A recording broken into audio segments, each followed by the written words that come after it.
अस्सलाम वालेकुम students, my name is Umar Suhail और आज का हमारा टॉपिक है assessment and its type. Assessment assessment is a systematic and continuous process of collecting data, organizing data, validating data, and at last documenting data. Assessment is a systematic. Assessment को हम systematic इसलिए कहते हैं क्योंकि ये step wise चलता है, system wise चलता है। जस्ट लाइक एक नर्स है जो कि पहले स्टेप में डेटा को कलेक्ट कर रही है, देन वो सेकंड स्टेप में डेटा ऑर्गेनाइज कर रही है, थर्ड स्टेप में वो डेटा को वैलिडेट कर रही है और आखिरी स्टेप में डेटा को डॉक्यूमेंट कर रही है। और इस तरह एक नर्स इन 4 स्टेप को करने के बाद अपने नर्सिंग असेसमेंट के प्रोसेस को कंप्लीट कर लेता है।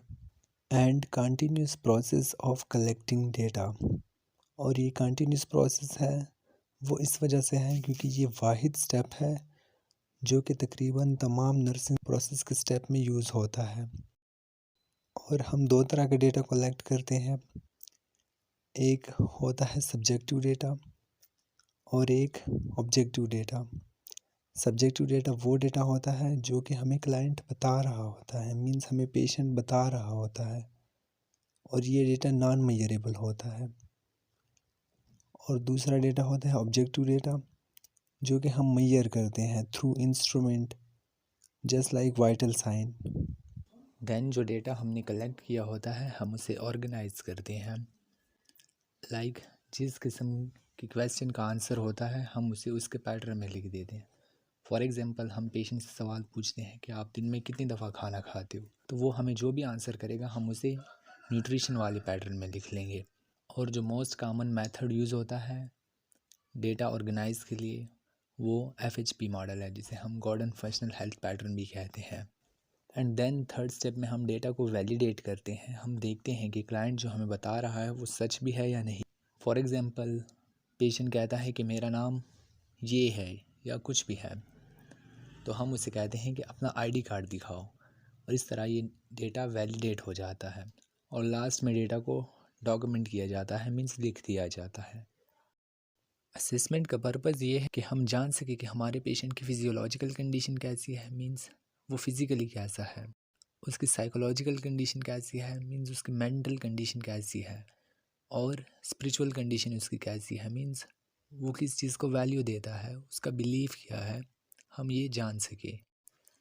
Type of assessment, total are 4 type of assessment. First one is initial assessment, second one is focused assessment, third one is emergency assessment, and fourth one is time lapsed assessment. Initial assessment, perform at a time of admission in hospital, means ये जो assessment है ये हम तब perform करते हैं जब कोई पेशेंट हॉस्पिटल में एडमिट होता है। तो जो डेटा हम उससे तब कलेक्ट करते हैं उसे कहते हैं initial assessment. To establish a complete database for problem identification, reference and future comparison, हम इस्टेब्लिश करते हैं complete database for problem identification, means हम हेड से लेके टो तक फिज़िकल एग्जामिनेशन करते हैं और डेटा को इस्टेब्लिश करते हैं कि हम प्रॉब्लम को आइडेंटिफाई कर सकें। देन जो डेटा हम कलेक्ट कर लेते हैं उसके बेस पे हम देखते हैं कि आया इस पेशेंट की नीड यहाँ पे फुलफ़िल हो जाएगी या नहीं। अगर तो हमारे पास रिसोर्सेज अवेलेबल नहीं होंगी तो हम उसे आगे रेफर्ड कर देंगे। एंड फ्यूचर कंपैरिजन, और ये जो डेटा हम कलेक्ट करते हैं इसको हमने बाद में कंपेयर करना होता है उस डेटा के साथ जो हम ट्रीटमेंट प्लान के बाद कलेक्ट करते हैं। It is usually consist of getting the patient medical history, and in case of patient with mental issue perform psychological assessment. और इस टाइप की असेसमेंट में हमारे पास जो पेशेंट की मेडिकल हिस्ट्री होती है वो आती है, और अगर पेशेंट मेंटल इशू के साथ है तो हम साइकोलॉजिकल असेसमेंट करते हैं। लाइक हम पूछते हैं पेशेंट से कि आपका नाम क्या है, आप कहाँ बैठे हो। Second one is focused assessment. After initial assessment, the problem is fully exposed and treated in focused assessment. कि जब हम इनिशियल असेसमेंट को कंप्लीट कर लेते हैं तो जो प्रॉब्लम होती है वो फुली एक्सपोज्ड हो चुकी होती है, क्योंकि हमने हेड से टो तक फिज़िकल एग्जामिनेशन कर ली होती है। On going process during treatment, और ये ऑनगोइंग प्रोसेस है। ऑनगोइंग प्रोसेस इसलिए है क्योंकि जैसे ही हम कोई नर्सिंग इंटरवेंशन करते हैं तो उससे पहले हम असेसमेंट करते हैं। लाइक हम पहले वाइटल साइन चेक करते हैं। एग्जांपल इसकी है measuring of vital sign. Third one is emergency assessment. Emergency assessment is performed during emergency procedure when it is crucial to evaluate the patient airway, breathing and circulation. तो emergency assessment जो है वो हम perform करते हैं emergency situation में, और emergency situation में ये ज़रूरी होता है कि हम चेक करें कि पेशेंट का एयरवे कैसा है, उसकी ब्रीथिंग कैसी है, क्या वो सांस ले पा रहा है या नहीं। एंड हम कैरोटिड आर्टरी को चेक करते हैं कि ब्रेन की जो सर्कुलेशन है वो प्रॉपरली हो भी पा रही है या नहीं।